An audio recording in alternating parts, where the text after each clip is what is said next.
how often do small and mid-sized companies go out of business due to poor evaluation or development? There's It so much to changes. unpack there, even like Yeah, with I how mean, it there's works, you know? tons. Let's just say this, it's an extremely volatile industry, Yeah, right? There is yeah, tons of volatility in it. And a lot of it's due to a number of different factors, you know. Number one is that we don't control price. Like we are essentially price takers at the market, you know. The market is so big and it's affected by so many different things that there's really nothing that we can do to affect, you know, or I would say there's very little that we can do to affect the price that we get. We're always trying to turn these knobs, you know, maybe sell to a different market, or at times, you know, what you'll see is you'll see people do like what we talked about before, DUCs, where they drill but not complete the well. right. You know, they're essentially letting it sit there until prices get better. But yeah, I would say as an operator, like it's just small little levers that you're pulling to try and get better pricing. So you're kind of at the mercy of that.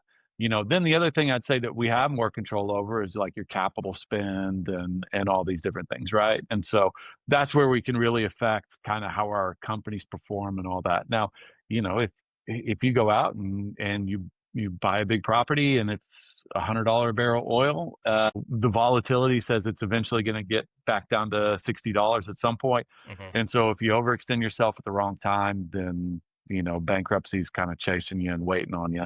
Yeah. And I, you know, I think I don't want to say that we don't see that anymore because we definitely do, but I think as an industry as a whole, I think over the last 2 or 3 decades, we've probably gotten a little bit more conscious of that, you know, of Hmm. that volatility, and try not to extend ourselves a whole lot.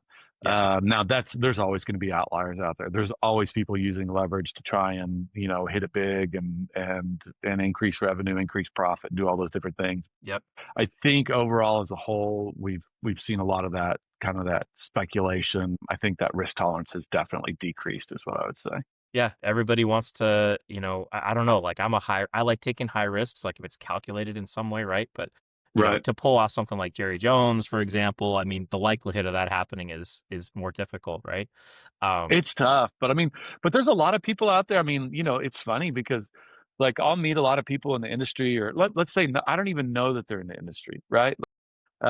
People at my kid's school, like I'll meet these dads. I'm like, hey, what do you do? And they're like a small independent operator, you know, but they're yeah, doing great. I mean, you know, their investments really paying off, and they're doing very well. And so, you know, as much as I think you hear about the bankruptcies and the failures, you know, I think there's also a flip side out there of people who are, you know, have a good grasp of the risk tolerance yeah.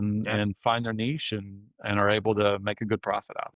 I just think like, talking to Reed Goodman a couple weeks ago, I mean, Hmm. he's got 40 something wells. I just talked to another guy out in East Texas that, like you can't, you'll never find the guy. You'll never hear about him on the internet. Right. He's very, but he sent me a DM and he's like, hey, let's talk sometime. And so, but we talked, he's got, about 120 wells and it's just, like living life and, There's out there, yep, it's making a it's living off great. of it, right? He's Yep. part of it, which is cool. So, um, Yep. I think a lot of the stress I see maybe isn't on the operator side. Obviously, but a lot of I think more of the challenges that I see is on like the service company side, like the guys that are doing the wireline and the frac tech. I think there's a lot of pressure on those guys because they're sort of the middleman and they can, they're trying to help develop the asset and they got to compete on bids and work and people. Like I think there's more challenges for those in the industry than anywhere else. But that's just an observation from talking to people.